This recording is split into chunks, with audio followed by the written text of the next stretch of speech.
ವಿದ್ಯಾರ್ಥಿಗಳೇ, ಇಂದಿನ ತರಗತಿಯಲ್ಲಿ ಸಂಘಟಿತ ಸಮಾಜದಲ್ಲಿ ಸರ್ಕಾರದ ಪಾತ್ರ ಏನು ಅನ್ನೋದರ ಬಗ್ಗೆ ತಿಳಿದುಕೊಳ್ಳೋಣ. ಅಂದ್ರೆ ನಿಮಗೆ ತಿಳಿದಿರುವ ಹಾಗೆ 20ನೇ ಶತಮಾನದಲ್ಲಿ ಎಲ್ಲ ರಾಷ್ಟ್ರಗಳು ಕಲ್ಯಾಣ ರಾಷ್ಟ್ರ ಅಥವಾ ಈ ಒಂದು ಸುಖಿ ರಾಜ್ಯ ಕಲ್ಪನೆಯನ್ನ ಅಳವಡಿಸಿಕೊಂಡು ಮೊದಲು ಪೊಲೀಸ್ ರಾಷ್ಟ್ರ ಕಲ್ಪನೆ ಇತ್ತು. ಆಗ ಸರ್ಕಾರದ ಚಟುವಟಿಕೆಗಳು ತುಂಬಾ ಕಡಿಮೆ ಇತ್ತು. ಅಂದ್ರೆ ಆರ್ಥಿಕ ಚಟುವಟಿಕೆಗಳ ವ್ಯಾಪ್ತಿ ತುಂಬಾನೇ ಕಡಿಮೆ ಇತ್ತು. ಸರ್ಕಾರ ಯಾವುದ್ರಲ್ಲೂ ಹಸ್ತಕ್ಷೇಪವನ್ನ ಮಾಡ್ತಿರ್ಲಿಲ್ಲ. ಕೇವಲ ರಾಷ್ಟ್ರ ರಕ್ಷಣೆ ಹಾಗೆ ಕಾನೂನು ಸುವ್ಯವಸ್ಥೆಯ ಪರಿಪಾಲನೆ, ನ್ಯಾಯ ಪರಿಪಾಲನೆ ಅಷ್ಟನ್ನೇ ಮಾಡ್ತಾ ಇತ್ತು. ಆದ್ರೆ 20ನೇ ಶತಮಾನದಲ್ಲಿ ಈ ಸುಖಿ ರಾಜ್ಯ ಕಲ್ಪನೆ, ಕಲ್ಯಾಣ ರಾಜ್ಯ ಕಲ್ಪನೆ ಬಂದಾಗಿಂದ, ಅಂದ್ರೆ ಅಸ್ತಿತ್ವಕ್ಕೆ ಬಂದಾಗಿಂದ ಸರ್ಕಾರ ಎಲ್ಲ ಚಟುವಟಿಕೆಗಳಲ್ಲೂ ಪಾಲ್ಗೊಳ್ಳಬೇಕಾಗಿದೆ. ಹಾಗೆ ಗರಿಷ್ಠ ಜನರ ಗರಿಷ್ಠ ಯೋಗಕ್ಷೇಮವನ್ನ ಕಾಪಾಡೋದು ಕರ್ತವ್ಯ, ಆ ಸರ್ಕಾರದ ಆದ್ಯ ಕರ್ತವ್ಯನೂ ಆಯ್ತು. ಹಾಗೆ 1929ರಿಂದ 32 ಈ ಡೇಟ್ ಅನ್ನ ಹೇಳಿದ ತಕ್ಷಣ ನಿಮಗೆ ನೆನಪಿಗೆ ಬರೋದು ಮಹಾ ಆರ್ಥಿಕ ಮುಗ್ಗಟ್ಟು. ಎಲ್ಲಿ ಸಂಭವಿಸಿದ್ದು? ಅಮೆರಿಕಾದಲ್ಲಿ. ಆ ಒಂದು ಸಂದರ್ಭದಲ್ಲಿ ಸರ್ಕಾರ ಹಸ್ತಕ್ಷೇಪ ಮಾಡಲಿಲ್ಲ ಅಂದ್ರೆ ಆ ಮುಗ್ಗಟ್ಟಿನ ಸಮಸ್ಯೆಗಳನ್ನ ಪರಿಹಾರ ಮಾಡೋದಕ್ಕೆ ಆಗ್ತಾ ಇರ್ಲಿಲ್ಲ. ಆ ಸಂದರ್ಭದಲ್ಲಿ ಕೇನ್ಸ್ ಕ್ರಾಂತಿಯನ್ನ ಉಂಟು ಮಾಡಿದ್ರು. JM ಕೇನ್ಸ್ ಅರ್ಥಶಾಸ್ತ್ರಜ್ಞರು ಕ್ರಾಂತಿಯನ್ನ ಉಂಟು ಮಾಡಿದ್ರು. ಅದನ್ನ ಕೇನ್ಸ್ ಅನ್ನ ಕ್ರಾಂತಿ ಅಂತ ಕರಿತೀವಿ. 20ನೇ ಶತಮಾನದ ಕ್ರಾಂತಿಕಾರಕ ಅರ್ಥಶಾಸ್ತ್ರಜ್ಞ JM ಕೇನ್ಸ್ ಅವರೇ ಹೇಳೋದು, ಸರ್ಕಾರ ಹಸ್ತಕ್ಷೇಪ ಮಾಡದ ಹೊರತು ಯಾವುದೇ ಸಮಸ್ಯೆಗಳನ್ನ ಪರಿಹಾರ ಮಾಡಕ್ಕೆ ಆಗಲ್ಲ. ಈ ಮುಕ್ತ ಆರ್ಥಿಕ ವ್ಯವಸ್ಥೆಯನ್ನ ಬಿಟ್ಬಿಡಿ, ಸರ್ಕಾರದ ಹಸ್ತಕ್ಷೇಪವನ್ನ ತಗೊಂಡ್ ಬನ್ನಿ, ಎಲ್ಲದಕ್ಕೂ ಮಧ್ಯಸ್ಥಿಕೆ ಬೇಕು ಸರ್ಕಾರ, ಇಲ್ಲ ಅಂದ್ರೆ ಯಾವುದೇ ಸಮಸ್ಯೆಗಳನ್ನ ಪರಿಹಾರ ಮಾಡೋದಕ್ಕೆ ಸಾಧ್ಯ ಆಗಲ್ಲ ಅನ್ನೋದು ಕೇನ್ಸ್ ರವರ ವಾದ ಆಗಿತ್ತು. ಹಾಗಾಗಿ ಸರ್ಕಾರದ ಚಟುವಟಿಕೆಗಳು ಹೆಚ್ಚಾಗ್ತಾ ಬಂತು. ಎಲ್ಲಾ ಒಂದು ರಂಗದಲ್ಲಿ, ಎಲ್ಲಾ ವಲಯದಲ್ಲಿ ಸರ್ಕಾರ ಪಾಲ್ಗೊಳ್ಳಲೇಬೇಕಾದ ಒಂದು ಅನಿವಾರ್ಯತೆಯನ್ನು ಸಹ ಆಗ ಉಂಟಾಯಿತು.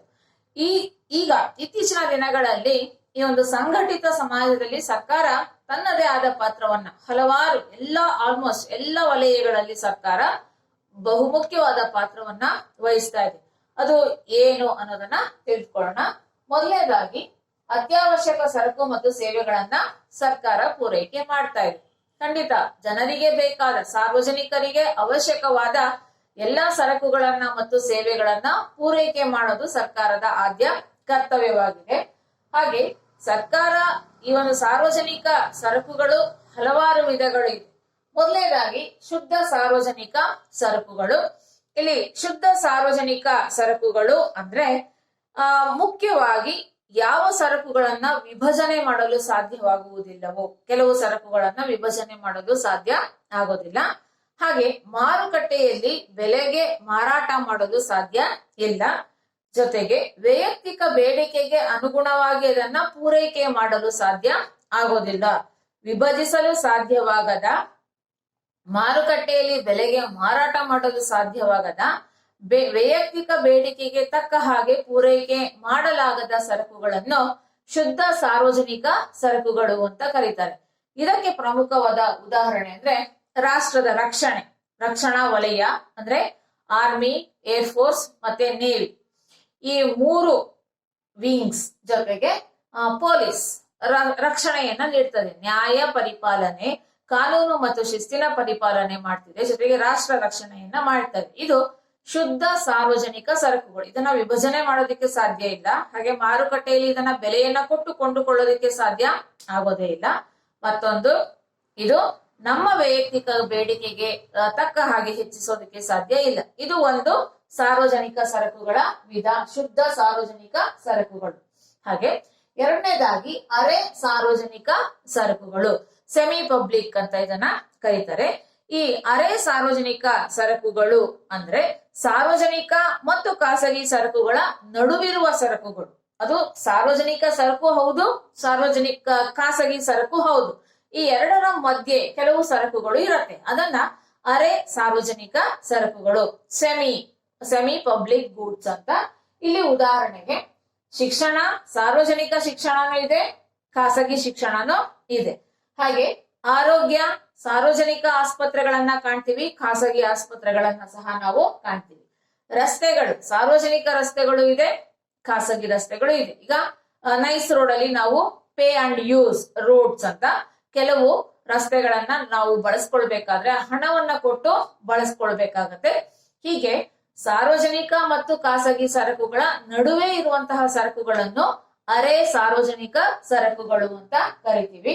ಅದಕ್ಕೆ ಉತ್ತಮ ಉದಾಹರಣೆ ಅಂದ್ರೆ ಶಿಕ್ಷಣ ಸಂಸ್ಥೆಗಳು, ಆರೋಗ್ಯ ಸಂಸ್ಥೆಗಳು, ರಸ್ತೆ, ಉದ್ಯಾನವನ. ಮನೆಯ ಮುಂದೆ ನಾವು ಪಾರ್ಕ್ ಅನ್ನ ಮಾಡ್ಕೊಂಡಿರ್ತೀವಿ, ಯಾರನ್ನ ನಾವು ಒಳಗಡೆ ಬಿಡಲ್ಲ. ಅದೇ ಸಾರ್ವಜನಿಕ ಉದ್ಯಾನವನವನ್ನ ಯಾರಾದ್ರೂ ಬಳಸ್ಕೊಳ್ಬಹುದು. ಇದು ವ್ಯತ್ಯಾಸ.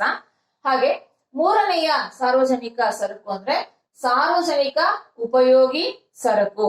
ಅಂದ್ರೆ ಸಾರ್ವಜನಿಕರಿಗೋಸ್ಕರ ಸರ್ಕಾರ ಬಳಸ್ತಾ ಇರುವಂತದ್ದು, ಅಂದ್ರೆ ಸರ್ಕಾರನೇ ಇದನ್ನ ಬಿಡ್ತಾ ಇರುವಂತಹ ಸರಕುಗಳು. ಉದಾಹರಣೆಗೆ ಇಲ್ಲಿ ಏನು ಅಂದ್ರೆ ಅಡಿಗೆ ಅನಿಲ ಮತ್ತು ವಿದ್ಯುತ್ ಶಕ್ತಿ. ಸಾರ್ವಜನಿಕರಿಗೋಸ್ಕರ ಸರ್ಕಾರನೇ ಸಂಪೂರ್ಣವಾಗಿ ಪೂರೈಕೆಯನ್ನ ಮಾಡುವ ಜವಾಬ್ದಾರಿಯನ್ನ ಹೊಂದಿದೆ. ಇಲ್ಲಿ ಅಡುಗೆ ಅನಿಲ ಈಗ ಖಾಸಗೀಕರಣ ಸಹ ಆಗಿದೆ, ಪ್ರೈವೇಟು ಇದೆ, ಜೊತೆಗೆ ಗವರ್ಮೆಂಟ್ ಇದೆ. ಹಾಗೆ ಇದನ್ನ ಸಾರ್ವಜನಿಕರ ಉಪಯೋಗಕ್ಕೋಸ್ಕರ ಸರ್ಕಾರನೇ ಇದನ್ನ ಹೊರಗೆ ಬಿಡ್ತಾ ಇದೆ. ಅಂದ್ರೆ ಅದನ್ನ ಬಳಸ್ಕೊಳ್ಳುವಂತಹ ಒಂದು ಉದ್ದೇಶಕ್ಕೆ ಸಾರ್ವಜನಿಕರಿಗೋಸ್ಕರ ಸರ್ಕಾರನೇ ಇದನ್ನ ಪೂರೈಕೆ ಮಾಡ್ತಾ ಇದೆ. ಅದನ್ನ ಉದಾಹರಣೆಗೆ ಅಡುಗೆ ಅನಿಲ ಮತ್ತು ವಿದ್ಯುತ್ ಶಕ್ತಿ ಅಂತ ಹೇಳ್ಬೋದು. ಅಂದ್ರೆ ಈ ಒಂದು ವ್ಯಕ್ತಿಗಳಿಗೆ ಕೆಲವು ಖಾಸಗಿ ಸರಕುಗಳನ್ನ ಸರ್ಕಾರನೇ ವಿತರಣೆ ಮಾಡೋದಕ್ಕೆ ಮುಂದಾಗತ್ತೆ. ಇದು ಖಾಸಗಿಯೂ ಹೌದು, ಸಾರ್ವಜನಿಕ ಸರಕು ಹೌದು. ಯಾಕಂದ್ರೆ ಅಡಿಗೆ ಅನಿಲ ಖಾಸಗಿಯೂ ಇದೆ, ಸಾರ್ವಜನಿಕನೂ ಇದೆ. ವಿದ್ಯುತ್ ಶಕ್ತಿಯಲ್ಲೂ ಅಷ್ಟೇ. ಈಗ ಇಷ್ಟು ದಿನ ಸಂಪೂರ್ಣವಾಗಿ ಸಾರ್ವಜನಿಕವಾಗಿ ಇತ್ತು, ಈಗ ಖಾಸಗಿಯವರು ಸಹ ವಿದ್ಯುತ್ ಶಕ್ತಿಯನ್ನ ಉತ್ಪಾದನೆ ಮಾಡಿ ಬಳಸೋದಿಕ್ಕೆ ಉಪಯೋಗಿಸ್ತಾ ಇದ್ದಾರೆ.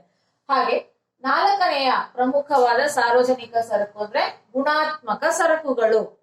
ಗುಣಾತ್ಮಕ ಸರಕುಗಳು ಅಂದ್ರೆ ಕೆಲವು ಸರಕುಗಳನ್ನ ಉದ್ದೇಶ ಪೂರ್ವಕವಾಗಿ ಕೆಲವು ವರ್ಗದ ಜನರಿಗೋಸ್ಕರ ಅಂತಾನೆ ಸರ್ಕಾರ ಪೂರೈಕೆ ಮಾಡ್ತದೆ. ದುರ್ಬಲ ವರ್ಗದವರು ಅಥವಾ ಈ ಒಂದು ಬಡತನ ರೇಖೆಗಿಂತ ಕೆಳಗೆ ವಾಸ ಮಾಡುವ ವ್ಯಕ್ತಿಗಳು, ಅವರಿಗೋಸ್ಕರನೇ ಪ್ರತ್ಯೇಕವಾಗಿ ಸರ್ಕಾರ ಕೆಲವು ಸರಕುಗಳನ್ನ ಪೂರೈಕೆ ಮಾಡ್ತಾ ಇದೆ. ಅದನ್ನ ಗುಣಾತ್ಮಕ ಸರಕುಗಳು ಅಂತ ಕರೀತಾರೆ. ಉದಾಹರಣೆ, ಬಡವರಿಗೋಸ್ಕರ ಈಗ ಆಶ್ರಯ ಯೋಜನೆಯ ಅಡಿಯಲ್ಲಿ ಸರ್ಕಾರ ಮನೆಗಳನ್ನ ನಿರ್ಮಾಣ ಮಾಡಿ ಕೊಡ್ತಾ ಇದೆ. ಅದು ಅವರಿಗೋಸ್ಕರ, ಬಡತನ ರೇಖೆಗಿಂತ ಕೆಳಗೆ ವಾಸ ಮಾಡ್ತಾ ಇರೋರು, ದುರ್ಬಲ ವರ್ಗದವರು, ಆರ್ಥಿಕವಾಗಿ ಅತ್ಯಂತ ಕೆಳಗೆ ಇರುವಂತಹ ವ್ಯಕ್ತಿಗಳಿಗೆ ಅದು ಸಂಪೂರ್ಣವಾಗಿ ಅವರಿಗೆ ಸೇರುತ್ತೆ. ಹಾಗೆ ಆರೋಗ್ಯ, ಈಗ ಒಂದು ಕಾರ್ಡ್ ಅನ್ನ ಮಾಡಿಸ್ಕೊಳ್ಬಹುದು, ಸಂಜೀವಿನಿ ಕಾರ್ಡ್, ಯಶಸ್ವಿನಿ ಕಾರ್ಡ್ ಅಂತ ಎಲ್ಲ. ಆ ಕಾರ್ಡ್ ಅನ್ನ ಮಾಡಿಸ್ಕೊಂಡಿರೋರಿಗೆ ಆರೋಗ್ಯವಾಗಿ ಸಂಪೂರ್ಣವಾಗಿ ಅವರಿಗೆ ಉಚಿತವಾದ ಒಂದು ವೈದ್ಯಕೀಯ ಚಿಕಿತ್ಸೆಯನ್ನ ನೀಡಲಾಗತ್ತೆ. ಅದು ಅವರಿಗೆ ಮಾತ್ರ ಮೀಸಲು, ಬೇರೆ ಯಾರು ಸಹ ಅದರಲ್ಲಿ ಪಾಲ್ಗೊಳ್ಳೋಕೆ ಸಾಧ್ಯ ಆಗಲ್ಲ. ಅಂದ್ರೆ ಆ ಒಂದು ಸರ್ಕಾರದ ಉಪಯೋಗವನ್ನ ಬೇರೆಯವರು ಪಡೆದುಕೊಳ್ಳೋದಕ್ಕೆ ಸಾಧ್ಯ ಆಗಲ್ಲ. ಇದನ್ನ ಗುಣಾತ್ಮಕ ಸರಕುಗಳು ಅಂತ ಕರಿತೀವಿ. ಹೀಗೆ ಈ 4 ಪ್ರಕಾರದ ಸರಕುಗಳು ಸಾರ್ವಜನಿಕ ಸರಕು: ಶುದ್ಧ ಸಾರ್ವಜನಿಕ ಸರಕು, ಅರೆ ಸಾರ್ವಜನಿಕ ಸರಕು, ಸಾರ್ವಜನಿಕ ಉಪಯೋಗಿ ಸರಕು ಮತ್ತು ಗುಣಾತ್ಮಕ ಸರಕುಗಳು ಅಂತ. ಇವುಗಳಲ್ಲಿ ಸರ್ಕಾರವೇ ಈ ಸರಕುಗಳನ್ನ ಪೂರೈಕೆ ಮಾಡುತ್ತೆ. ಕೆಲವು ಸರಕುಗಳನ್ನ ಸಂಪೂರ್ಣವಾಗಿ ಸರ್ಕಾರನೇ ಉತ್ಪಾದನೆ ಮಾಡಿ ಪೂರೈಕೆ ಮಾಡುತ್ತೆ. ಕೆಲವು ಸರಕುಗಳನ್ನ ಖಾಸಗಿ ವಲಯಕ್ಕೂ ಸಹ ಸರ್ಕಾರ ಈಗ ಇತ್ತೀಚಿನ ದಿನಗಳಲ್ಲಿ ಬಿಟ್ಟು ಕೊಟ್ಟಿದೆ. ಆದ್ರೆ ಇದುವರೆಗೂ ಸಂಪೂರ್ಣವಾಗಿ ಸರ್ಕಾರದ ಒಡೆತನದಲ್ಲೇ ಇರೋದು ಅಂದ್ರೆ ರೈಲ್ವೆ, ಅಂಚೆ ಮತ್ತು ತಂತಿ ರಕ್ಷಣೆ. ಇಲ್ಲಿ ಯಾವುದೇ ಖಾಸಗೀಕರಣ ಇದುವರೆಗೂ ಆಗಿಲ್ಲ. ಈ 3 ವಲಯವನ್ನ ಬಿಟ್ಟು ಉಳಿದ ಎಲ್ಲಾ ವಲಯದಲ್ಲಿ ಖಾಸಗಿ ಒಂದು ವ್ಯಕ್ತಿಗಳು ಪ್ರವೇಶ ಮಾಡಿರೋದನ್ನ ನಾವು ಕಾಣ್ಬೋದು. ಇಲ್ಲಿ ಸರ್ಕಾರ ಅತ್ಯವಶ್ಯಕ ಸರಕುಗಳನ್ನ ಮತ್ತು ಸೇವೆಗಳನ್ನ ಕಡ್ಡಾಯವಾಗಿ ಪೂರೈಕೆ ಮಾಡಲೇಬೇಕು ಸಾರ್ವಜನಿಕರ ಹಿತರಕ್ಷಣೆಗಾಗಿ. ಹಾಗೆ ಗರಿಷ್ಠ ಸಾಮಾಜಿಕ ಕ್ಷೇಮಾಭ್ಯುದಯವನ್ನ ಪಾಲಿಸಬೇಕಾದ್ರೆ, ಯಾಕೆಂದ್ರೆ ಕೆಲವು ಏಕಸ್ವಾಮ್ಯತ್ವ ಅಥವಾ ಖಾಸಗಿ ವಲಯಕ್ಕೆ ಹೋಯ್ತು ಅಂದ್ರೆ ಅಲ್ಲಿ ಬೆಲೆ ಹೆಚ್ಚಾಗತ್ತೆ. ಈಗ ಉತ್ತಮ ಉದಾಹರಣೆ ಅಂದ್ರೆ ಈ ಒಂದು ಬೆಡ್, ಆ ಖಾಸಗಿ ಆಸ್ಪತ್ರೆಯಲ್ಲಿ ICU ಚಾರ್ಜ್ ಅಥವಾ ಬೆಡ್ ಚಾರ್ಜ್ ಎಷ್ಟಾಗತ್ತೆ, ಒಂದು ದಿನಕ್ಕೆ ಎಷ್ಟು ಚಾರ್ಜ್ ಅನ್ನ ಮಾಡ್ತಾರೆ, ಅಥವಾ ಈ ಒಂದು ಸಾರ್ವಜನಿಕ ವಲಯದ ಆಸ್ಪತ್ರೆಗಳಲ್ಲಿ ಎಷ್ಟು ಚಾರ್ಜ್ ಅನ್ನ ಮಾಡ್ತಾರೆ. ಈ ವ್ಯತ್ಯಾಸವನ್ನ ನಾವು ಈಗಲೇ ಕಣ್ಣಾರೆ ನೋಡ್ಬೋದು. ಅಂದ್ರೆ ಯಾರಿಗೆ ಹಣ ಇದೆ, ಎಂತಹ ವ್ಯಕ್ತಿಗಳು ಅದನ್ನ ಬಳಸ್ಕೊಳ್ಬಹುದು ಖಾಸಗಿ ಆಸ್ಪತ್ರೆಗಳನ್ನ. ಹಾಗೆ ಎಂತಹವರು ಸಾಮಾನ್ಯ ಜನರಿಗೆ ಖಾಸಗಿ ಆಸ್ಪತ್ರೆಗಳಲ್ಲಿ ಖಂಡಿತ ಅಷ್ಟು ವೆಚ್ಚವನ್ನ ಭರಿಸುವ ಶಕ್ತಿ ಇರೋದಿಲ್ಲ. ಅಂತವರಿಗೋಸ್ಕರ ಈ ಒಂದು ಸಾರ್ವಜನಿಕ ಆಸ್ಪತ್ರೆಗಳನ್ನ ಸರ್ಕಾರ ನಿರ್ಮಾಣ ಮಾಡಲೇಬೇಕಾಗಿದೆ. ಹೀಗೆ ಜನರ ಯೋಗಕ್ಷೇಮವನ್ನ ಕಾಪಾಡಿ ಜನರ ಒಂದು ಸಾಮಾಜಿಕ ಅಭ್ಯುದಯಕ್ಕಾಗಿ ಈ ಅತ್ಯಂತ ಅವಶ್ಯಕವಾದ ಸಾರ್ವಜನಿಕ ಸರಕು ಮತ್ತು ಸೇವೆಗಳನ್ನ ಪೂರೈಕೆ ಮಾಡ್ತಾ ಇದೆ. ಇದು ಒಂದು ಪಾತ್ರ. ಎರಡನೆಯದಾಗಿ ಅನುಭೋಗಿಗಳ ಹಿತರಕ್ಷಣೆಯನ್ನ ಮಾಡೋದು ಸರ್ಕಾರದ ಆದ್ಯ ಕರ್ತವ್ಯ ಆಗಿದೆ. ಯಾಕೆ ಅಂದ್ರೆ ಖಾಸಗಿ ವಲಯ ಅನುಭೋಗಿಗಳ ಹಿತರಕ್ಷಣೆಗೆ ಹೆಚ್ಚಿನ ಆದ್ಯತೆಯನ್ನ ಕೊಡಲ್ಲ. ಖಾಸಗಿ ವಲಯದ ಮುಖ್ಯ ಗುರಿ ಉದ್ದೇಶ ಏನೋ ಗರಿಷ್ಠ ಲಾಭವನ್ನ ಗಳಿಸೋದು. ಹಾಗಾಗಿ ಬೆಲೆಯನ್ನ ನಿರ್ಧಾರ ಮಾಡುವಲ್ಲಿ ಸರ್ಕಾರನೇ ಮಧ್ಯಪ್ರವೇಶವನ್ನ ಮಾಡ್ಬೇಕಾಗತ್ತೆ. ಅನುಭೋಗಿಗಳ ಒಂದು ಶೋಷಣೆ ಆಗ್ಬಾರ್ದು. ಗ್ರಾಹಕರಿಗೆ ಸಾಧ್ಯವಾದಷ್ಟು ವೈಜ್ಞಾನಿಕ ಬೆಲೆಯಲ್ಲಿ ಅವರಿಗೆ ಬೇಕಾದ ಎಲ್ಲಾ ಪದಾರ್ಥಗಳು ಅವರಿಗೆ ಸಿಕ್ಕಬೇಕು. ಆ ರೀತಿ ಮಾಡ್ಬೇಕಾದ್ರೆ ಇಲ್ಲಿ ಸರ್ಕಾರ ಹಸ್ತಕ್ಷೇಪ ಮಾಡಲೇಬೇಕು. ಸರ್ಕಾರದ ಮಧ್ಯಪ್ರವೇಶ ಅತ್ಯಂತ ಅವಶ್ಯಕ. ಜೊತೆಗೆ ಪೈಪೋಟಿಯನ್ನ ನಿಯಂತ್ರಣ ಮಾಡ್ಬೇಕು, ಏಕಸ್ವಾಮ್ಯತ್ವವನ್ನ ನಿಯಂತ್ರಣ ಮಾಡ್ಬೇಕು, ಅನಗತ್ಯ ಪೈಪೋಟಿಯನ್ನ ನಿಯಂತ್ರಣ ಮಾಡ್ಬೇಕು. ಇದಕ್ಕೆ ಸರ್ಕಾರ ಮಧ್ಯಪ್ರವೇಶವನ್ನ ಮಾಡ್ಲೇಬೇಕಾಗತ್ತೆ. ಹೀಗಾಗಿ ಇಲ್ಲಿ ಅನುಭೋಗಿಗಳ ಹಿತರಕ್ಷಣೆ, ಅವರ ಶೋಷಣೆಯನ್ನ ತಡೆಯೋದು, ಇದನ್ನೆಲ್ಲ ಸರ್ಕಾರನೇ ಮಾಡಬೇಕಾಗತ್ತೆ. ಈಗ ಇತ್ತೀಚಿನ ಒಂದು ಕೊರೋನಾ ಸಂದರ್ಭದಲ್ಲಿ ಸ್ಕ್ಯಾನ್ ಮಾಡಕ್ಕೆ ಸರ್ಕಾರ ಬೆಲೆಯನ್ನ ನಿಗದಿಪಡಿಸ್ತು. 1500 ರೂಪೀಸ್ ತಗೊಳ್ಬೇಕು ಅಷ್ಟೇ, ಅದಕ್ಕಿಂತ ಹೆಚ್ಚು ಖಾಸಗಿ ಆಸ್ಪತ್ರೆಗಳಲ್ಲೂ ತಗೊಳ್ಬಾರ್ದು ಅಂತ. ಇದು ಯಾಕೆ ಅಂದ್ರೆ ಹೆಚ್ಚು ಹೆಚ್ಚು ಬೆಲೆಯನ್ನ ಮಾಡಿ ಇಲ್ಲಿ ರೋಗಿಗಳನ್ನ, ಅವರ ಸಂಬಂಧಿಕರನ್ನ ಶೋಷಣೆ ಮಾಡ್ತಾ ಇದೆ ಖಾಸಗಿ ಆಸ್ಪತ್ರೆಗಳು. ಅದನ್ನ ನಿಲ್ಲಿಸೋದಕ್ಕೋಸ್ಕರ ಸರ್ಕಾರ ಒಂದು ಬೆಲೆಯನ್ನ ನಿರ್ಧಾರ ಮಾಡತ್ತೆ. ಹೀಗೆ ಅನುಭೋಗಿಗಳ ಹಿತರಕ್ಷಣೆಯನ್ನ ಹೇಗೆ ಮಾಡತ್ತೆ ಅಂದ್ರೆ ಅತ್ಯವಶ್ಯಕ ಸರಕುಗಳ ಬೆಲೆಯನ್ನ ನಿರ್ಧಾರ ಮಾಡುವುದರ ಮೂಲಕ ಅನುಭೋಗಿಗಳ ಹಿತರಕ್ಷಣೆಯನ್ನ ಮಾಡುವುದು ಸರ್ಕಾರದ ಆದ್ಯ ಕರ್ತವ್ಯ. ಹಾಗೆ ಸಾರ್ವಜನಿಕ ಕಾಮಗಾರಿಗಳ ಯೋಜನೆಯನ್ನ ಜಾರಿಗೆ ತರುವುದು. ಇಲ್ಲಿ ಸಾರ್ವಜನಿಕ ಕಾಮಗಾರಿಗಳು ಅಂದ್ರೆ ಮುಖ್ಯವಾಗಿ ನಿರ್ಮಾಣ ಕಾರ್ಯಗಳು, ರಸ್ತೆಗಳ ನಿರ್ಮಾಣ, ಚರಂಡಿಗಳ ನಿರ್ಮಾಣ, ಶಾಲಾ ಕಾಲೇಜು ಕಟ್ಟಡಗಳ ನಿರ್ಮಾಣ, ಅಂದ್ರೆ ಸಾರ್ವಜನಿಕ ಶಿಕ್ಷಣ ಸಂಸ್ಥೆಗಳ ನಿರ್ಮಾಣ, ಆರೋಗ್ಯ ಸಂಸ್ಥೆಗಳ ನಿರ್ಮಾಣ, ಹಾಗೆ ನೈರ್ಮಲ್ಯವನ್ನ ಕಾಪಾಡೋದು, ಗಿಡಗಳನ್ನ ನೆಡುವುದು, ಕುಡಿಯುವ ನೀರನ್ನ ಪೂರೈಕೆ ಮಾಡೋದು, ವಿದ್ಯುತ್ ಶಕ್ತಿಯನ್ನ ಸರಬರಾಜು, ಎಲ್ಲದಕ್ಕೂ ಸಹ ಕಾಮಗಾರಿ, ಪ್ರತಿಯೊಂದು ಸಹ ನಿರ್ಮಾಣ ಕಾರ್ಯಗಳು ಆಗ್ಬೇಕು. ಇದಕ್ಕೆ ಈ ರೀತಿಯ ನಿರ್ಮಾಣ ಕಾರ್ಯಗಳನ್ನ ಸರ್ಕಾರ ಕೈಗೊಂಡಾಗ ಹೆಚ್ಚು ಹೆಚ್ಚು ಜನರಿಗೆ ಉದ್ಯೋಗಾವಕಾಶಗಳನ್ನ ನೀಡಬಹುದು. ಉದ್ಯೋಗಾವಕಾಶಗಳನ್ನ ಕೊಟ್ಟಾಗ ಒಂದು ನಿರುದ್ಯೋಗದ ಸಮಸ್ಯೆಯನ್ನ ನಿವಾರಣೆ ಮಾಡಬಹುದು. ಇನ್ನೊಂದು ಕಡೆ ಜನರ ಆದಾಯ ಹೆಚ್ಚಾಗತ್ತೆ, ಅವರ ಕೊಳ್ಳುವ ಶಕ್ತಿ ಹೆಚ್ಚಾಗತ್ತೆ, ಅವರ ಜೀವನ ಮಟ್ಟನೂ ಸಹ ಉತ್ತಮ ಆಗತ್ತೆ. ಈ ರೀತಿ ಆರ್ಥಿಕ ಅಭಿವೃದ್ಧಿಯನ್ನ ಹೆಚ್ಚಿಸಬೇಕು ಅಂದಾಗ ಇಲ್ಲಿ ಸರ್ಕಾರ ಕಡ್ಡಾಯವಾಗಿ ಪ್ರವೇಶ ಮಾಡಿ ಈ ಒಂದು ಸಾರ್ವಜನಿಕ ಕಾಮಗಾರಿಗಳನ್ನ ಕೈಗೆತ್ತಿಕೊಳ್ಬೇಕು.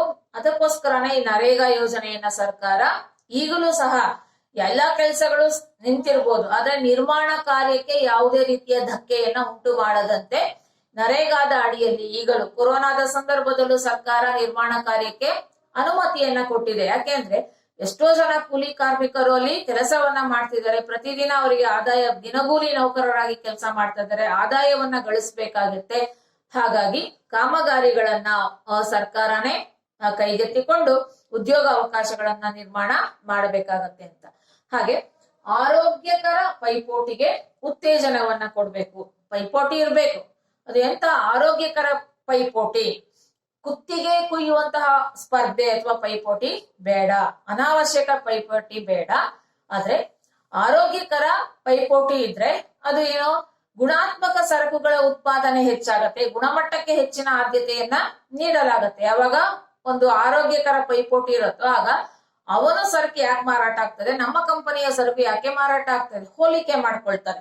ಅವ್ರದ್ದು ಗುಣಮಟ್ಟ ಚೆನ್ನಾಗಿದೆ, ನಾನು ಅದಕ್ಕಿಂತ ಇನ್ನೂ ಚೆನ್ನಾಗಿ ನಾನು ಉತ್ತಮ ಗುಣಮಟ್ಟದ ಸರಕುಗಳನ್ನ ಉತ್ಪಾದನೆ ಮಾಡಿದ್ರೆ ನನ್ನ ಸರಕಿಗೂ ಬೇಡಿಕೆ ಬರುತ್ತೆ ಅನ್ನೋದು ಗೊತ್ತಾಗತ್ತೆ. ಈ ರೀತಿ ಆರೋಗ್ಯಕರ ಪೈಪೋಟಿಯನ್ನ ಹೆಚ್ಚಿಸಿದಾಗ ಸಾರ್ವಜನಿಕರಿಗೆ ಅಗತ್ಯವಾದ ಸರಕುಗಳು ವೈಜ್ಞಾನಿಕ ಬೆಲೆಯಲ್ಲಿ ಉತ್ತಮ ಗುಣಮಟ್ಟದ ಸರಕುಗಳ ಪೂರೈಕೆನೂ ಲಭ್ಯ ಆಗತ್ತೆ. ಇದು ಸರ್ಕಾರದ ಒಂದು ಪ್ರಮುಖವಾದ ಕರ್ತವ್ಯ ಆಗತ್ತೆ. ಜೊತೆಗೆ ನಕಾರಾತ್ಮಕ ಬಾಧ್ಯತೆಗಳನ್ನ ನಿಯಂತ್ರಣ ಮಾಡೋದು. ನಕಾರಾತ್ಮಕ, ಸಕಾರಾತ್ಮಕ ಉತ್ತಮವಾದ ಒಂದು ಬೆಳವಣಿಗೆ, ಅದರಿಂದ ಎಲ್ಲರಿಗೂ ಸಹ ಅಂದ್ರೆ ಉಪಯೋಗ ಆಗತ್ತೆ, ಅನುಕೂಲ ಆಗತ್ತೆ. ಈಗ ಒಂದು ತೋಟವನ್ನ ನಾನು ಮನೆ ಮುಂದೆ ನಿರ್ಮಾಣ ಮಾಡಿದೆ ಅಂದ್ರೆ ಅದರಿಂದ ಎಷ್ಟೋ ಜನರಿಗೆ ಅನುಕೂಲ. ಕೆಲವರು ನೋಡ್ಬಿಟ್ಟು ವಾವ್ ಅಂತ ಖುಷಿ ಪಡ್ತಾರೆ, ಸಂತೋಷ. ಅದು ತುಷ್ಟಿಗುಣವನ್ನ ಹೆಚ್ಚಿಸತ್ತೆ. ಹಾಗೆ ದುಂಬಿಗಳು ಬರುತ್ತೆ, ಅಲ್ಲಿ ಆ ಜೇನನ ಹೂವುಗಳಲ್ಲಿರುವ ಜೇನನ ಸಕ್ ಮಾಡತ್ತೆ, ಪರಾಗ ಸ್ಪರ್ಶ ಕ್ರಿಯೆ ನಡೆಯುತ್ತೆ, ಇನ್ನೆಲ್ಲೋ ಆ ರೀತಿಯ ಹೂವುಗಳು ಹಣ್ಣುಗಳು ಬೆಳಿಬಹುದು. ಇದು ಒಂದು ಸಕಾರಾತ್ಮಕ ಬಾಹ್ಯತೆ. ಆದ್ರೆ ನಕಾರಾತ್ಮಕ ಬಾಹ್ಯತೆಗಳು ಮಾಲಿನ್ಯವನ್ನ ಉಂಟು ಮಾಡುವಂತಹ ಕೈಗಾರಿಕೆಗಳು ಸ್ಥಾಪನೆ ಮಾಡೋದು, ಪ್ಲಾಸ್ಟಿಕ್ ಅನ್ನ ಎಲ್ಲಂದ್ರೆ ಅಲ್ಲಿ ಬಿಸಾಕೋದು, ಒಂದು ಮಾಲಿನ್ಯಕ್ಕೆ ಧಕ್ಕೆ ಅಂದ್ರೆ ಈ ಪರಿಸರಕ್ಕೆ ಧಕ್ಕೆಯನ್ನ ಉಂಟು ಮಾಡುವಂತದ್ದು, ಎಲ್ಲಂದ್ರೆ ಅಲ್ಲಿ ಪೇಪರ್ಗಳನ್ನ ತಿನ್ನೋದು, ಅಲ್ಲೇ ಬಿಸಾಕೋದು, ಗಲೀಜಾಗಿ ಪರಿಸರವನ್ನ ಇಟ್ಕೊಳ್ಳೋದು, ಅಥವಾ ನೀರನ್ನ ಗಲೀಜ್ ಮಾಡೋದು, ಮಾಲಿನ್ಯ ಮಾಡೋದು, ಆ ರೀತಿ ಎಲ್ಲ ಮಾಡುವುದು ಅಲ್ವೇ ಅಲ್ಲ. ಇಲ್ಲಿ ನಕಾರಾತ್ಮಕ ಬಾಹ್ಯತೆಗಳನ್ನ ಆದಷ್ಟು ಸರ್ಕಾರ ನಿಯಂತ್ರಣ ಮಾಡಬೇಕು. ಕೈಗಾರಿಕೆಗಳು ಮಾಲಿನ್ಯವನ್ನ ಉಂಟು ಮಾಡ್ತಾ ಇದೆ ಅಂದಾಗ ಏನಾಗತ್ತೆ, ಅಂತಹ ಕೈಗಾರಿಕೆಗಳಿಗೆ ನೀಡುವ ಪರವಾನಗಿಯನ್ನ ಸರ್ಕಾರ ರದ್ದುಗೊಳಿಸಬೇಕಾಗತ್ತೆ. ಕೈಗಾರಿಕೆಗಳಿಗೆ ಎಚ್ಚರಿಕೆಯನ್ನ ಕೊಡ್ಬೇಕು, ಮಾಲಿನ್ಯವನ್ನ ಉಂಟು ಮಾಡಬೇಡಿ, ಜಲ ಮಾಲಿನ್ಯ ಆಗ್ಲಿ ಅಥವಾ ಶಬ್ದ ಮಾಲಿನ್ಯ, ನೀರಿನ ಮಾಲಿನ್ಯ ಯಾವುದನ್ನು ಮಾಡಬಾರ್ದು. ಎಚ್ಚರಿಕೆಯನ್ನ ಕೊಟ್ಟು ಆ ರೀತಿಯ ಬಾಹ್ಯತೆಗಳನ್ನ ನಿಯಂತ್ರಣ ಮಾಡಬೇಕು, ಪರಿಸರ ಮಾಲಿನ್ಯವನ್ನ ತಡೆಗಟ್ಟಬೇಕಾಗತ್ತೆ. ಇದು ಈ ಒಂದು ನಕಾರಾತ್ಮಕ ಬಾಹ್ಯಗಳನ್ನ ನಿಯಂತ್ರಣ ಮಾಡುವ ಜವಾಬ್ದಾರಿಯನ್ನ ಸರ್ಕಾರ ಹೊಂದಿದೆ ಅಂತ. ಹಾಗೆ ದೀರ್ಘ ಸಮಯದ ಬಂಡವಾಳವನ್ನು ಹೂಡಿಕೆ ಮಾಡಬೇಕು. ಅಂದ್ರೆ ದೀರ್ಘ ಗರ್ಭಾವಧಿ ಅಂತ ಕರೀತಾರೆ. ಇಲ್ಲಿ ಹೂಡಿಕೆ ಮಾಡಿ ಕೇವಲ 1 ತಿಂಗಳು 2 ತಿಂಗಳು 1 ವರ್ಷದಲ್ಲಿ ಉತ್ಪಾದನೆ ಮಾಡಿ ಮುಂದಿನ ವರ್ಷ ಇಂಡಸ್ಟ್ರಿ ಅಥವಾ ಉದ್ಯಮವನ್ನ ಬಾಗಿಲು ಹಾಕೋದಲ್ಲ. ದೀರ್ಘಕಾಲ ಒಮ್ಮೆ ಒಂದು ಉದ್ಯಮ ಅಥವಾ ಕೈಗಾರಿಕೆ ಸ್ಥಾಪನೆ ಆಯ್ತು ಅಂದ್ರೆ ಅದರ ಅಸ್ತಿತ್ವ ನಿರಂತರವಾಗಿರ್ಬೇಕು. ಅಂತಹ ಒಂದು ಹೂಡಿಕೆಯನ್ನ ಮಾಡಬೇಕು. ಉತ್ಪಾದನೆಯನ್ನ ಮಾಡ್ತಾ ನಿರಂತರವಾಗಿ ಆ ಉತ್ಪಾದನೆ ಮಾಡಿದ ಸರಕುಗಳನ್ನ ಸಾರ್ವಜನಿಕರಿಗೆ ಮಾರಾಟ ಮಾಡಿ, ಜೊತೆಗೆ ಲಾಭವನ್ನು ಗಳಿಸ್ತಾ ಆ ಲಾಭದಿಂದ ಮತ್ತೆ ಮರು ಹೂಡಿಕೆ ಮಾಡ್ತಾ ಅದು ತನ್ನ ಒಂದು ಅಸ್ತಿತ್ವವನ್ನ ಕಾಪಾಡ್ಕೊಳ್ಬೇಕಾಗತ್ತೆ. ಇದು ಅತ್ಯಂತ ಅವಶ್ಯಕ. ಭವಿಷ್ಯನು ತುಂಬಾನೇ ಮುಖ್ಯ. ಸುಸ್ಥಿರ ಅಭಿವೃದ್ಧಿ ಬರೀ ಇವತ್ತು ಅಥವಾ ನಾಳೆ ಅಷ್ಟೇ ಅಲ್ಲ, ಮುಂದೆ ಏನಾಗಬಹುದು ಅದನ್ನ ಮೊದಲೇ ಅಂದಾಜು ಮಾಡ್ಬೇಕಾಗತ್ತೆ. ಅಂತಹ ಒಂದು ಉದ್ಯಮಗಳಲ್ಲಿ ಕೈಗಾರಿಕೆಗಳಲ್ಲಿ ಬಂಡವಾಳ ಹೂಡಿಕೆಯನ್ನ ಮಾಡಿದಾಗ ಉದ್ಯೋಗ ಅವಕಾಶಗಳು ಹೆಚ್ಚಾಗತ್ತೆ, ಜನರ ಕೊಳ್ಳುವ ಶಕ್ತಿ, ಆದಾಯ, ತಲಾದಾಯ ಎಲ್ಲ ಹೆಚ್ಚಾಗತ್ತೆ, ಆರ್ಥಿಕ ಅಭಿವೃದ್ಧಿಯನ್ನ ಸಾಧಿಸೋದಕ್ಕೆ ಖಂಡಿತ ಸಾಧ್ಯ ಆಗತ್ತೆ. ಹೀಗೆ ಸರ್ಕಾರ ಈ ಒಂದು ಬೃಹತ್ ಪ್ರಮಾಣದ ಕೈಗಾರಿಕೆಗಳು, ಕಲ್ಲಿದ್ದಲಿನ ಕೈಗಾರಿಕೆ, ಕಬ್ಬಿಣ ಮತ್ತು ಉಕ್ಕಿನ ಕೈಗಾರಿಕೆ, ಸಿಮೆಂಟ್ ಕೈಗಾರಿಕೆ, ಮತ್ತೆ ಗಾಜಿನ ಕೈಗಾರಿಕೆ, ಇಂತಹ ಕೈಗಾರಿಕೆಗಳನ್ನ ಹೆಚ್ಚಾಗಿ ಸ್ಥಾಪನೆ ಮಾಡಬೇಕು. ಹಾಗೆ ಮಾಹಿತಿ ತಂತ್ರಜ್ಞಾನ ಕೈಗಾರಿಕೆಗಳು, ಇತ್ತೀಚಿನ ದಿನಗಳಲ್ಲಿ ಮಾಹಿತಿ ತಂತ್ರಜ್ಞಾನ ಅದಕ್ಕೆ ಹೆಚ್ಚಿನ ಆದ್ಯತೆಯನ್ನ ನೀಡ್ತಾ ಇದೆ. ಹೀಗೆ ದೀರ್ಘಕಾಲ ಅಸ್ತಿತ್ವದಲ್ಲಿರುವ ಕೈಗಾರಿಕೆಗಳಲ್ಲಿ ಬಂಡವಾಳ ಹೂಡಿಕೆಯನ್ನ ಮಾಡಿ ಹೆಚ್ಚು ಉದ್ಯೋಗ ಅವಕಾಶಗಳನ್ನ ನಿರ್ಮಾಣ ಮಾಡಿ ಜನರ ಆದಾಯವನ್ನ ಸೃಷ್ಟಿಸುವಂತಹ ಒಂದು ಕೆಲಸವನ್ನ ಸರ್ಕಾರ ಮಾಡಬೇಕಾಗತ್ತೆ ಅಂತ. ಹಾಗೆ ಆರ್ಥಿಕ ಸ್ಥಿಮಿತತೆಯ ಸಾಧನೆ. ಯಾಕೆ ಸರ್ಕಾರ ಇಷ್ಟೆಲ್ಲ ಹೋರಾಟ ಮಾಡ್ತಿದೆ ಅಂದ್ರೆ ಆರ್ಥಿಕ ಅಭಿವೃದ್ಧಿಯನ್ನ ಸ್ಥಿರವಾಗಿ ಮುಂದುವರಿಸ್ಕೊಳ್ತಾ ಹೋಗ್ಬೇಕು. ಸುಸ್ಥಿರ ಅಭಿವೃದ್ಧಿ ಅಂದ್ರೆ ಬರೀ ಈಗಿನ ಒಂದು ಅಭಿವೃದ್ಧಿ ಅಷ್ಟೇ ಅಲ್ಲ, ಮುಂದಿನ ಅಭಿವೃದ್ಧಿಯನ್ನು ಗಮನದಲ್ಲಿಟ್ಟುಕೊಂಡು ಈಗಿರುವ ಎಲ್ಲ ಸಂಪನ್ಮೂಲಗಳನ್ನ ಸಂಪೂರ್ಣವಾಗಿ ಬಳಸ್ಕೊಳ್ಳೋದು ಅಲ್ಲ, ಮುಂದಿನ ಭವಿಷ್ಯಕ್ಕೆ ಸಂಪನ್ಮೂಲಗಳನ್ನ ಉಳಿಸುತ್ತಾ, ಬೆಳೆಸುತ್ತಾ, ರಕ್ಷಿಸುತ್ತಾ ಅಭಿವೃದ್ಧಿಯನ್ನ ನಿರಂತರವಾಗಿ ತೆಗೆದುಕೊಂಡು ಹೋಗ್ಬೇಕಾಗಿರೋದು ಸರ್ಕಾರದ ಆದ್ಯ ಕರ್ತವ್ಯ. ಹಾಗೆ ಆರ್ಥಿಕ ಚಟುವಟಿಕೆಗಳಲ್ಲಿ ಏರಿಳಿತಗಳು ಆಗತ್ತೆ, ಆರ್ಥಿಕ ಆವರ್ತಗಳು ಉಂಟಾಗತ್ತೆ, ಸಮೃದ್ಧಿ, ಚೇತರಿಕೆ, ಸಮೃದ್ಧಿ, ಹಿಂಜರಿತ, ಮುಗ್ಗಟ್ಟು, ಚೇತರಿಕೆ, ಈ ಎಲ್ಲ ಹಂತಗಳು ಬರುತ್ತೆ. ಹಣದುಬ್ಬರ, ಬೆಲೆಗಳಲ್ಲಿ ಏರಿಳಿತ, ಇವೆಲ್ಲವನ್ನ ಸಹ ಗಮನದಲ್ಲಿ ಇಟ್ಟುಕೊಳ್ಳಬೇಕಾಗತ್ತೆ ಸರ್ಕಾರ. ಆದಷ್ಟು ಆರ್ಥಿಕ ಆವರ್ತಗಳನ್ನ ನಿಯಂತ್ರಣ ಮಾಡಬೇಕು, ಹಣದುಬ್ಬರವನ್ನ ಹತೋಟಿಯಲ್ಲಿ ಇಡಬೇಕಾಗತ್ತೆ, ಬೆಲೆಯನ್ನ ನಿಯಂತ್ರಣ ಮಾಡಬೇಕಾಗತ್ತೆ. ಇವೆಲ್ಲವುದರ ನಡುವೆ ಆರ್ಥಿಕ ಅಭಿವೃದ್ಧಿಯನ್ನ ಸಹ ಸಾಧಿಸಬೇಕಾಗತ್ತೆ. ಈ ಎಲ್ಲ ಕರ್ತವ್ಯವನ್ನ ಮಾಡುವ ಜವಾಬ್ದಾರಿ ಸರ್ಕಾರದ್ದೇ ಆಗಿರುತ್ತೆ ಅಂತ. ಹಾಗೆ ಸಾಮಾಜಿಕ ನ್ಯಾಯವನ್ನ ಸ್ಥಾಪನೆ ಮಾಡಬೇಕು. ಇಲ್ಲಿ ಸಾಮಾಜಿಕ ನ್ಯಾಯ ಸ್ಥಾಪನೆ ಅಂದ್ರೆ ಹಂಚಿಕೆಯಲ್ಲಿ ಭೇದ ಭಾವ, ತಾರತಮ್ಯ ಇದೆ, ಅಸಮಾನತೆ ಇದೆ. ಅಸಮಾನತೆಯಿಂದಾಗಿ ಏನಾಗಿದೆ, 2 ವರ್ಗಗಳು ಸೃಷ್ಟಿಯಾಗಿದೆ, ಬಡವ ಮತ್ತು ಶ್ರೀಮಂತ. ಈ 2 ವರ್ಗಗಳ ನಡುವೆ ಅಂತರ ಹೆಚ್ಚಾಗ್ತಾ ಇದೆ. ಈ ಅಂತರವನ್ನ ಆದಷ್ಟು ಕಡಿಮೆ ಮಾಡಬೇಕು. ಹಾಗೆ ಎಲ್ಲರಲ್ಲೂ ಸಹ ನ್ಯಾಯಬದ್ಧ ವಿತರಣೆ ಆಗ್ಬೇಕಾಗತ್ತೆ. ಯಾವುದು ಆದಾಯ ಮತ್ತು ಸಂಪತ್ತಿನ ನ್ಯಾಯಬದ್ಧ ವಿತರಣೆ ಆಗ್ಬೇಕು. ಅದಕ್ಕೋಸ್ಕರ ಸರ್ಕಾರ ಶ್ರೀಮಂತರ ಮೇಲೆ ಹೆಚ್ಚು ತೆರಿಗೆಯನ್ನ ವಿಧಿಸ್ತಾ ಇದೆ. ಆ ರೀತಿ ತೆರಿಗೆಯನ್ನ ವಿಧಿಸಿ ಅದರಿಂದ ಬಂದ ಆದಾಯವನ್ನ ಬಡವರಿಗೆ ಹಂಚಿಕೆ ಮಾಡ್ತಾ ಇದೆ. ಇದು ಆರ್ಥಿಕ ಪ್ರಗತಿಯೊಂದಿಗೆ ಸಾಮಾಜಿಕ ನ್ಯಾಯವನ್ನ ಸಾಧನೆ ಮಾಡೋದು, ಸಾಮಾಜಿಕ ನ್ಯಾಯ ಸ್ಥಾಪನೆ ಮಾಡೋದು ಸರ್ಕಾರದ ಆದ್ಯ ಕರ್ತವ್ಯ ಆಗಿದೆ. ಅಸಮಾನತೆಯನ್ನ ನಿವಾರಣೆ ಮಾಡಬೇಕು. ಹಾಗೆ ರಾಜ್ಯಕೋಶ ನೀತಿಯ ಮೂಲಕ ಅಂದ್ರೆ ತೆರಿಗೆಗಳು, ಸಾರ್ವಜನಿಕ ವೆಚ್ಚ, ಸಾರ್ವಜನಿಕ ಸಾಲ, ಇದರ ಮೂಲಕ ಸರ್ಕಾರ ಈ ಒಂದು ನ್ಯಾಯಬದ್ಧ ವಿತರಣೆಯನ್ನ ಅಥವಾ ಸಾಮಾಜಿಕ ನ್ಯಾಯವನ್ನ ಸಾಧಿಸಬೇಕಾಗಿದೆ ಅಂತ. ಹಾಗೆ ಮತ್ತೊಂದು ಅಂಶ ಅನುಭೋಗ ವಿಧಾನದ ಬದಲಾವಣೆ. ಇಲ್ಲಿ ಅನುಭೋಗ ಅಂದ್ರೆ ಸರಕು ಮತ್ತು ಸೇವೆಗಳನ್ನ ಬಳಸುವಂತಹ ವಿಧಾನ. ಆರ್ಥಿಕ ಚಟುವಟಿಕೆಗಳಲ್ಲಿ ಭಾಗವಹಿಸುವುದರ ಮೂಲಕ ಅನುಭೋಗ ವಿಧಾನದಲ್ಲಿ ಬದಲಾವಣೆಯನ್ನ ತರೋದು. ಅಂದ್ರೆ ಇಲ್ಲಿ ಸರ್ಕಾರ ಹಾನಿಕಾರಕ ಸರಕುಗಳ ಅನುಭೋಗಕ್ಕೆ ನಿಯಂತ್ರಣವನ್ನ ಹಾಕ್ಬೇಕಾಗತ್ತೆ. ಸಮಾಜದ ಮೇಲೆ ದುಷ್ಪರಿಣಾಮವನ್ನ ಉಂಟು ಮಾಡುವಂತಹ ಸರಕುಗಳ ಉತ್ಪಾದನೆಯನ್ನ ಆದಷ್ಟು ಕಡಿಮೆ ಮಾಡಬೇಕು. ಜನರ ಆರೋಗ್ಯದ ಮೇಲೆ ದುಷ್ಪರಿಣಾಮ ಬೀರುವಂತದ್ದು ಅಥವಾ ಪರಿಸರದ ಮೇಲೆ ಮಾಲಿನ್ಯ ಉಂಟು ಮಾಡುವಂತಹ ಪದಾರ್ಥಗಳ ಉತ್ಪಾದನೆಗೆ ಕಡಿವಾಣ ಹಾಕ್ಬೇಕು. ಜೊತೆಗೆ ಅನುಭೋಗಿಗಳಿಗೂ ಸಹ ಅರಿವನ್ನ ಉಂಟು ಮಾಡಿಸ್ಬೇಕು. ಇಂತಹದನ್ನ ಅನುಭೋಗಿಸಬೇಡಿ. ಉದಾಹರಣೆಗೆ ಧೂಮಪಾನ ಆರೋಗ್ಯಕ್ಕೆ ಹಾನಿಕರ, ಹಾಗೆ ಮದ್ಯ ಸೇವನೆ ಆರೋಗ್ಯಕ್ಕೆ ಹಾನಿಕರ.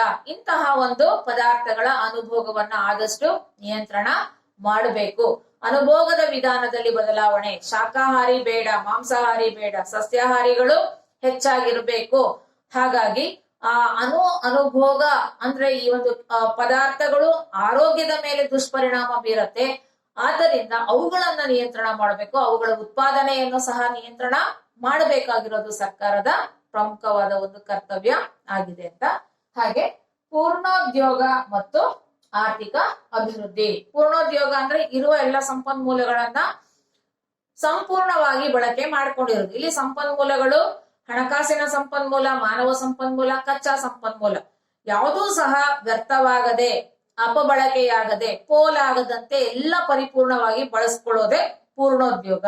ಅಂದ್ರೆ ಎಲ್ಲಾನು ಬಳಸ್ಕೊಂಡಿದೆ, ಎಲ್ಲರಿಗೂ ಕೆಲಸ ಇದೆ, ಯಾರೂ ಸಹ ನಿರುದ್ಯೋಗಿಗಳು ಅಲ್ಲ. ಎಲ್ಲಾ ಸಂಪನ್ಮೂಲಗಳು ಸದ್ಬಳಕೆ ಆಗಿರುವಂತೆ ಸರ್ಕಾರ ಕ್ರಮವನ್ನ ಕೈಗೊಳ್ಳಬೇಕು. ಜೊತೆಗೆ ಆರ್ಥಿಕ ಅಭಿವೃದ್ಧಿಯನ್ನ ಸಾಧಿಸಬೇಕು. ಯಾವಾಗ ಉದ್ಯೋಗ ಇರುತ್ತೆ, ಎಲ್ಲಾ ಸಂಪನ್ಮೂಲಗಳು ಬಳಕೆ ಆಗಿದೆ, ಪರಿಪೂರ್ಣ ಉದ್ಯೋಗ ಇದೆ, ಪೂರ್ಣೋದ್ಯೋಗ ಇದೆ, ನಿರುದ್ಯೋಗನೇ ಇಲ್ಲ ಅಂದಾಗ ಏನಾಯ್ತು, ಆರ್ಥಿಕ ಅಭಿವೃದ್ಧಿ ತನಗೆ ತಾನೇ ಉಂಟಾಗತ್ತೆ. ಅಂದ್ರೆ ಉದ್ಯೋಗದಿಂದ ಜನರ ಆದಾಯ, ತಲಾದಾಯ ಹೆಚ್ಚಾಗತ್ತೆ, ಕೊಳ್ಳುವ ಶಕ್ತಿ ಹೆಚ್ಚಾಗತ್ತೆ. ಬೇಡಿಕೆ ಹೆಚ್ಚಾಯ್ತು ಅಂದ್ರೆ ಪರಿಣಾಮಕಾರಿ ಬೇಡಿಕೆ ಎಲ್ಲಾ ಆರ್ಥಿಕ ಚಟುವಟಿಕೆಗಳ ಒಂದು ಕೇಂದ್ರ ಬಿಂದು. ಅಲ್ಲಿ ಬೇಡಿಕೆ ಜಾಸ್ತಿ ಆಯ್ತು ಅಂದ್ರೆ ಎಲ್ಲಾ ಚಟುವಟಿಕೆಗಳು ಸ್ಟಾರ್ಟ್ ಆಗತ್ತೆ, ಏನೂ ಸಹ ಕೊರತೆ ಇರೋದಿಲ್ಲ. ರಾಷ್ಟ್ರ ಹೆಚ್ಚಾಗಿ ಉತ್ಪಾದನೆಯನ್ನ ಮಾಡುವ ಶಕ್ತಿಯನ್ನ ಹೊಂದತ್ತೆ. ಇದರ ರಫ್ತಿನ ಪ್ರಮಾಣ ಹೆಚ್ಚಾಗತ್ತೆ, ವಿದೇಶಿ ವಿನಿಮಯ ಹೆಚ್ಚಾಗಿ ಇರತ್ತೆ, ಉತ್ತಮವಾದ ಒಂದು ಬ್ಯಾಲೆನ್ಸ್ ಆಫ್ ಟ್ರೇಡ್ ಇದನ್ನ ನಾವು ಹೊಂದೋದಿಕ್ಕೆ ಸಾಧ್ಯ ಆಗತ್ತೆ. ಇವೆಲ್ಲ ವ್ಯಾಪಾರ ಶಿಲ್ಪ ಉತ್ತಮವಾಗಿರುತ್ತೆ. ಇದರಿಂದ ಆರ್ಥಿಕ ಅಭಿವೃದ್ಧಿಯನ್ನ ನಾವು ಸಾಧಿಸಬಹುದು. ಹೀಗೆ ಈ ಒಂದು ಸಂಘಟಿತ ಸಮಾಜದಲ್ಲಿ ಸರ್ಕಾರ ಹೆಚ್ಚು ಜವಾಬ್ದಾರಿಯನ್ನ ಹೊಂದಿದೆ. ಮೊದಲು ಆ ರೀತಿ ಇರಲಿಲ್ಲ. ಯಾವಾಗ ಪೊಲೀಸ್ ರಾಷ್ಟ್ರದಲ್ಲಿ ಇಷ್ಟೊಂದು ಸರ್ಕಾರದ ಮೇಲೆ ಜವಾಬ್ದಾರಿ ಇರಲಿಲ್ಲ. ಯಾವಾಗ ಸುಖಿ ರಾಷ್ಟ್ರ ಅಥವಾ ಈ ಒಂದು ಕಲ್ಯಾಣ ರಾಜ್ಯ ಅನ್ನೋ ಒಂದು ಕಲ್ಪನೆ ಬಂತು, ಆಗ ಸರ್ಕಾರ ತನ್ನ ಹೆಗಲ ಮೇಲೆ ಎಷ್ಟೊಂದು ಜವಾಬ್ದಾರಿಯನ್ನ ಹೊತ್ತಿದೆ ಅಂದ್ರೆ ಈ ಎಲ್ಲ ಅಂಶಗಳು ನಮ್ಗೆ ಸ್ಪಷ್ಟಪಡಿಸತ್ತೆ. ಸರ್ಕಾರದ ಪಾತ್ರ ಹೆಚ್ಚಾಗಿದೆ. ಸರ್ಕಾರದ ಮಧ್ಯಪ್ರವೇಶ, ಹಸ್ತಕ್ಷೇಪ ಇಲ್ಲ ಅಂದ್ರೆ ಹೆಚ್ಚು ಸಮಸ್ಯೆಗಳನ್ನ ನಾವು ಎದುರಿಸಬೇಕಾಗತ್ತೆ. ಯಾಕೆ ಅಂದ್ರೆ ನಮ್ದು ಪ್ರಜಾಪ್ರಭುತ್ವ ರಾಷ್ಟ್ರ, ಬಂಡವಾಳಶಾಹಿ ಅಲ್ಲ. ನಮ್ದು ಮಿಶ್ರ ಆರ್ಥಿಕ ವ್ಯವಸ್ಥೆ. ಈ ಕಡೆ ಸಮಾಜವಾದದ ಉತ್ತಮ ಗುಣಲಕ್ಷಣಗಳು ಇದೆ, ಮತ್ತೆ ಬಂಡವಾಳಶಾಹಿತ್ವದ ಉತ್ತಮ ಗುಣಲಕ್ಷಣಗಳು, ಎರಡರ ಮಿಶ್ರಣವೇ ಮಿಶ್ರ ಆರ್ಥಿಕ ವ್ಯವಸ್ಥೆ. ಒಂದು ಕಡೆ ಸಾರ್ವಜನಿಕ ವಲಯನೋ ಅಸ್ತಿತ್ವದಲ್ಲಿದೆ, ಇನ್ನೊಂದು ಕಡೆ ಖಾಸಗಿ ವಲಯನೋ ಅಸ್ತಿತ್ವದಲ್ಲಿದೆ. ಎರಡೂ ಸೇರಿ ಕೆಲಸವನ್ನ ಮಾಡ್ತಾ ಇದೆ. ಆದ್ರೆ ಪ್ರಜಾಪ್ರಭುತ್ವ ರಾಷ್ಟ್ರ ಆಗಿರೋದ್ರಿಂದ ನಮ್ಮಲ್ಲಿ ಸರ್ಕಾರದ ಪಾತ್ರ ಹೆಚ್ಚು. ಯಾರು ಪ್ರಜಾಪ್ರಭುತ್ವ ಸರ್ಕಾರ ಅಂದ್ರೆ ಎಲ್ಲ ನಾವೇ, ಜನರಿಂದ ಜನರಿಗಾಗಿ ಜನರಿಗೋಸ್ಕರ ಅಂದಾಗ ಇವೆಲ್ಲವನ್ನ ಸಹ ನಾವೆಲ್ಲರೂ ಒಟ್ಟಿಗೆ ಸೇರಿ ಜವಾಬ್ದಾರಿಯುತವಾಗಿ ಎಲ್ಲ ಕರ್ತವ್ಯಗಳನ್ನ ನಿಭಾಯಿಸಬೇಕು. ಆಗ ಮಾತ್ರ ರಾಷ್ಟ್ರ ಆರ್ಥಿಕವಾದ ಅಭಿವೃದ್ಧಿಯನ್ನ ಸಾಧಿಸೋದಕ್ಕೆ ಸಾಧ್ಯ ಆಗತ್ತೆ. ಸರ್ಕಾರದ ಮಧ್ಯಪ್ರವೇಶ ಇಲ್ಲ ಅಂದ್ರೆ ಖಂಡಿತ ಕೆಲವೊಂದು ಸರಕುಗಳ ಪೂರೈಕೆ ಜನಸಾಮಾನ್ಯರಿಗೆ ಸಿಕ್ಕೋದೇ ಇಲ್ಲ. ಅದು ಏಕಸ್ವಾಮ್ಯತ್ವವನ್ನ ಹೊಂದತ್ತೆ, ಬೆಲೆ ಹೆಚ್ಚಾಗತ್ತೆ. ಯಾರಿಗೂ ಶ್ರೀಮಂತರು ಅಷ್ಟು ಬೆಲೆಯನ್ನ ಕೊಟ್ಟು ಕೊಂಡುಕೊಳ್ಳೋದಕ್ಕೆ ಸಾಧ್ಯನೋ ಅವರು ಮಾತ್ರ ಆ ಪದಾರ್ಥಗಳನ್ನ ತಗೊಳ್ಬಹುದು. ಮತ್ತೆ ಬಡವರನ್ನ ವಂಚನೆ ಮಾಡ್ದಂಗಾಗತ್ತೆ. ಇದೆಲ್ಲ ನಿವಾರಣೆ ಆಗ್ಬೇಕು, ನಿಯಂತ್ರಣ ಆಗ್ಬೇಕು ಅಂದ್ರೆ ಸರ್ಕಾರದ ಮಧ್ಯಪ್ರವೇಶ, ಸರ್ಕಾರದ ಹಸ್ತಕ್ಷೇಪ ಅತ್ಯಂತ ಅವಶ್ಯಕವಾಗಿದೆ. ಈ ವಿದ್ಯಾರ್ಥಿಗಳೇ ಇದನ್ನ 15 ಅಂಕಗಳ ಪ್ರಶ್ನೆಗೆ ಕೇಳ್ತಾರೆ. ಸಂಘಟಿತ ಸಮಾಜದಲ್ಲಿ ಸರ್ಕಾರದ ಪಾತ್ರವನ್ನ ವಿವರಿಸಿ ಅಂತ. ಜೊತೆಗೆ ಎಲ್ಲ ಅಂಶಗಳನ್ನ ನಾವು ಎಕ್ಸ್ಪ್ಲೈನ್ ಮಾಡ್ತಿರುವಾಗ ಇಲ್ಲಿ 2 ಮಾರ್ಕ್ಸ್ ಕ್ವಶನ್ ಯಾವ್ದನ್ನಾದ್ರೂ ಕೇಳ್ಬೋದು. ಶುದ್ಧ ಸಾರ್ವಜನಿಕ ಸರಕು ಎಂದರೇನು? ಅರೆ ಸಾರ್ವಜನಿಕ ಸರಕು ಎಂದರೇನು? ಉದಾಹರಣೆ ಕೊಡಿ. ಸಾರ್ವಜನಿಕ ಉಪಯೋಗಿ ಸರಕುಗಳು ಎಂದರೇನು? ಉದಾಹರಣೆ ಕೊಡಿ. ಗುಣಾತ್ಮಕ ಸರಕುಗಳು ಯಾವುವು? ಉದಾಹರಣೆ ಕೊಡಿ. ಇವೆಲ್ಲ 2 ಅಂಕಗಳ ಪ್ರಶ್ನೆಗಳನ್ನ ಕೇಳಬಹುದು. ಇಷ್ಟು ಈ ಒಂದು ಸಂಘಟಿತ ಸಮಾಜದಲ್ಲಿ ಸರ್ಕಾರದ ಪಾತ್ರ. ಇಲ್ಲಿಗೆ ನಿಮಗೆ ಮೊದಲನೆಯ ಅಧ್ಯಾಯ ಮುಕ್ತಾಯ ಆಗುತ್ತೆ. ಧನ್ಯವಾದಗಳು.